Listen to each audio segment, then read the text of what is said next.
नमस्कार, मैं शिवम प्रेरणा, आप देख रहे हैं एक न्यूज़ 24। बिहार में जातीय जनगणना का मुद्दा जो है खूब उठाया गया, जिसके बाद आखिरकार हाईकोर्ट ने इस फैसले को सुरक्षित रख लिया है। बताते चले कि जातीय जनगणना को लेकर ये मामले ने खूब तूल पकड़ा था, जहां पर यह आरोपित किया गया कि बिहार सरकार के ये क्षेत्राधिकार में नहीं है कि जातीय जनगणना कराए। हालांकि सरकार जातीय जनगणना करा रही है, ये गलत है। इनके खिलाफ जो है याचिका भी दायर की गई। अब बता दें कि इस पूरे जातीय जनगणना को लेकर 500 करोड़ रुपए के खर्च की बात भी कही गई थी। और बता दें कि इस पूरे मसले पर 80% काम पूरे कर लिए गए थे, यानी कि 20% काम ही बचा हुआ था, जिसके बाद ये मामला कोर्ट में चला गया और जातीय जनगणना पर रोक लगा दी गई।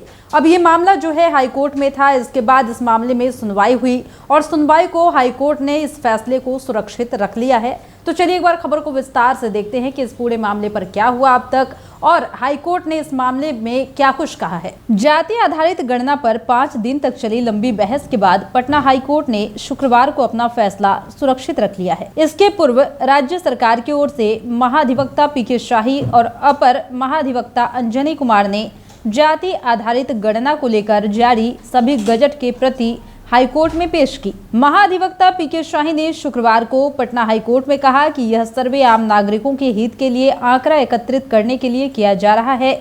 इससे किसी को कोई परेशानी नहीं होनी चाहिए, लेकिन कुछ लोगों ने इसे कोर्ट में चुनौती दी है। मुख्य न्यायाधीश के विनोद चंद्रन और न्यायमूर्ति पार्थ सारथी की खंडपीठ ने इस मामले पर सुनवाई की। राज्य सरकार का पक्ष मजबूती से रखने के लिए सुप्रीम कोर्ट के वकील मनीष कुमार के नेतृत्व में करीब आधे घंटे युवा वकीलों की फौज उतरी थी। महाधिवक्ता की ओर से पेश दलील का जवाब देते हुए आवेदक के अधिवक्ता दीनू कुमार ने पटना हाईकोर्ट को बताया कि सर्वेक्षण कराने का अधिकार राज्य सरकार के अधिकार क्षेत्र से बाहर है।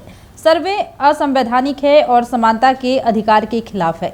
आखिर राज्य सरकार जातियों की गणना और आर्थिक सर्वेक्षण क्यों करा रही है, इसका जिक्र नहीं किया गया। कानूनी प्रावधानों के तहत इस तहत का सर्वेक्षण केंद्र करा सकती है। बता दें कि गत 4 मई को पटना हाईकोर्ट ने माना कि जाति आधारित सर्वेक्षण करने का अधिकार राज्य सरकार को नहीं है। कोर्ट ने राज्य सरकार को सर्वे तुरंत बंद करने का आदेश दे दिया और यह सुनिश्चित करने को कहा कि एकत्र किए गए डेटा सुरक्षित रखे और अंतिम आदेश तक साझा न करे। सभी मामलों पर आगे की सुनवाई की तारीख 3 जुलाई तय की गई थी।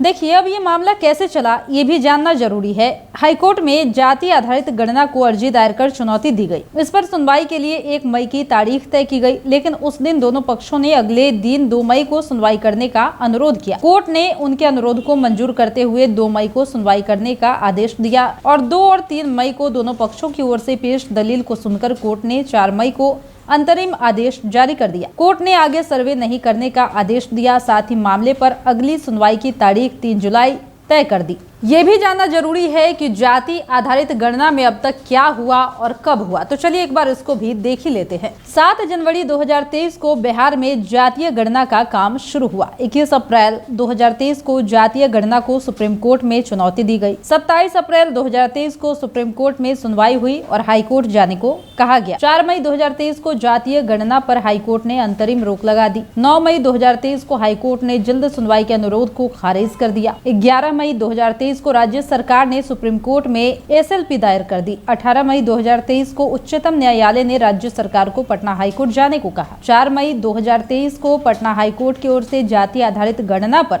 अंतरिम रोक लगा दी गई। 3 जुलाई 2023 को पटना हाईकोर्ट में फिर से शुरू हुआ सुनवाई और इसके बाद दोनों पक्षों की ओर से पेश की गई दलील और 7 जुलाई 2023 को हाईकोर्ट में सुनवाई पूरी हो गई और फैसले को सुरक्षित रख लिया गया। तो जैसा कि आपने सुना कि कोर्ट ने इस मामले में फैसले को सुरक्षित रखते हुए ये कह दिया है कि अगर सरकार गणना करवा रही है तो इससे कोई मसला नहीं है, क्योंकि ये बस एक गणना है जिससे कि सरकार ये तय कर सके कि यहाँ के नागरिकों को किस तरह की सुविधा देनी है। हालांकि इस पर अभी भी आपत्ति जताई गई है और ये कहा गया है कि ये जो है बिहार सरकार के क्षेत्राधिकार में नहीं है। इसकी जो अधिकार है वो बस केंद्र सरकार की ही है। फिलहाल इस वक्त की खबर में इतना ही, और भी ऐसे ही तमाम वीडियो अपडेट्स के लिए बने रहिए हमारे साथ और देखते रहिए हमारा चैनल एक न्यूज़ 24। हमारे चैनल को लाइक कीजिए, सब्सक्राइब कीजिए, कमेंट कीजिए। हमारे वीडियोज पसंद आते हैं तो शेयर जरूर कीजिए। धन्यवाद।